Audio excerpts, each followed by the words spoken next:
Widespread head-scratching has followed Attorney General Jeff Sessions' recent disclosure that U.S. Attorney John W. Huber is leading an investigation into 2016 election controversies. In a March 29 letter to Republican Committee Chairman, Mr. Sessions said that Mr. Huber, the U.S. Attorney for Utah, had been appointed to evaluate certain issues raised by the GOP. He did not say which issues, but there are plenty. In a July 27, 2017 letter, GOP leaders had called on Mr. Sessions to appoint a second special counsel to investigate a plethora of matters connected to the 2016 election and its aftermath. These included actions by Hillary Clinton, James Comey, Loretta Lynch and others, email controversies, mishandling of classified information, Fusion GPS and the Steele dossier, FISA warrants, wiretaps, leaks, grand juries, the Clinton Foundation and the Uranium One deal. Mr. Sessions instead appointed Mr. Huber, an experienced federal prosecutor, and left the door open to a special counsel. Mr. Sessions noted that Mr. Huber will make recommendations as to whether any matters not currently under investigation should be opened, whether any matters currently under investigation require further resources, or whether any matters merit the appointment of a special counsel. Translation: Mr. Huber is investigating the investigations, not the underlying allegations. Mr. Huber was appointed Assistant U.S. Attorney in Utah in 2002. He was named U.S. Attorney in 2015 by Barack Obama. Mr. Huber has an important backer in Utah's senior senator, Orrin Hatch. After President Trump requested the resignations of all sitting U.S.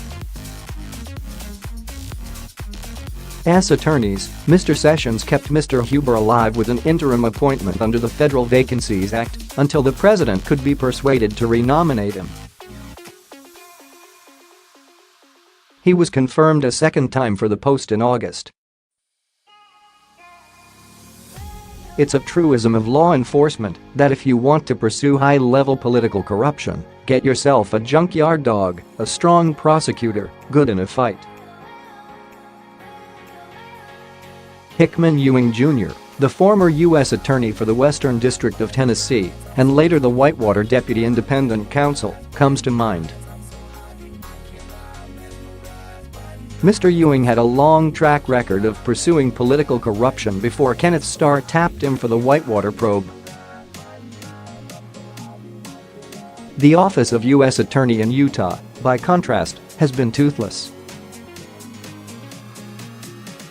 Mr. Huber has not been implicated in any wrongdoing, but for the last 3 years it has been his shop and his responsibility. Before that, it was his training ground. In November, for example, a federal judge dismissed the last charges against Terry Deal, a powerful Utah developer and former Utah Transit Authority board member. The government was widely seen as bungling the case.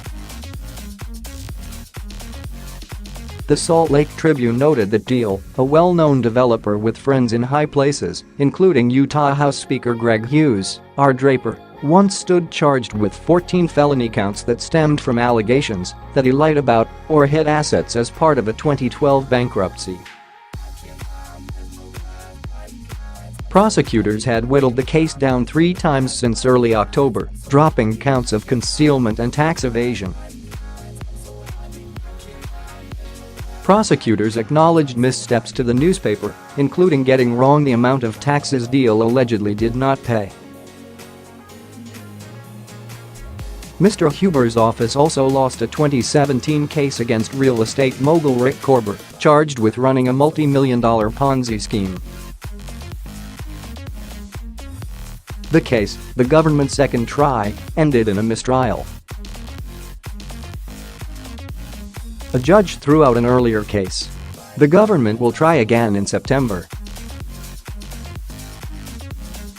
But the Rosetta Stone for understanding Utah's corruption problems may be the sprawling saga of John Swallow and Mark Shurtleff, two former Utah attorneys general charged with a multitude of corruption charges.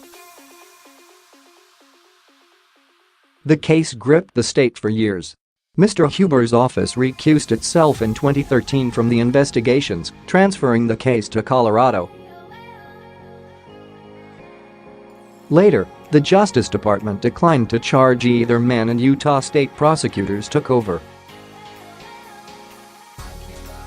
Swallow was acquitted on all counts last year and the charges against Shurtleff were dropped in 2016 by Davis County Attorney Troy Rawlings, who bitterly complained about FBI and Justice Department conduct in the case.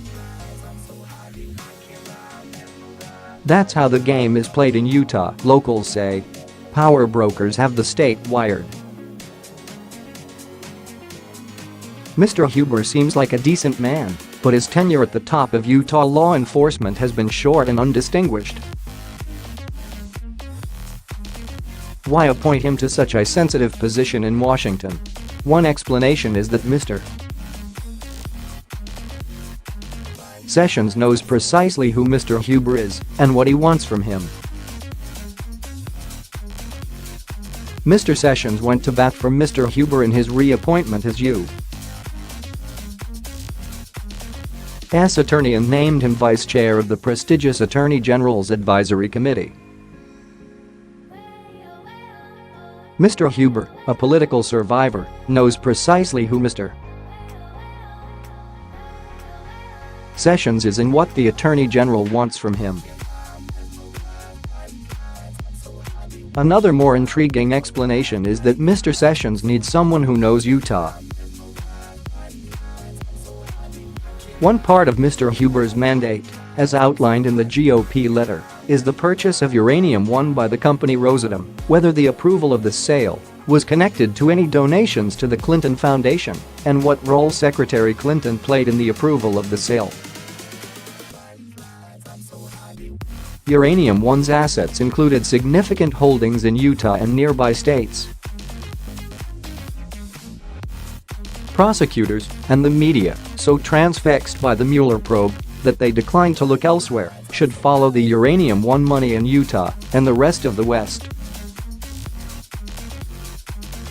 And if Mr. Huber does recommend additional investigations or a second special counsel, Mr. Sessions should get himself a junkyard dog.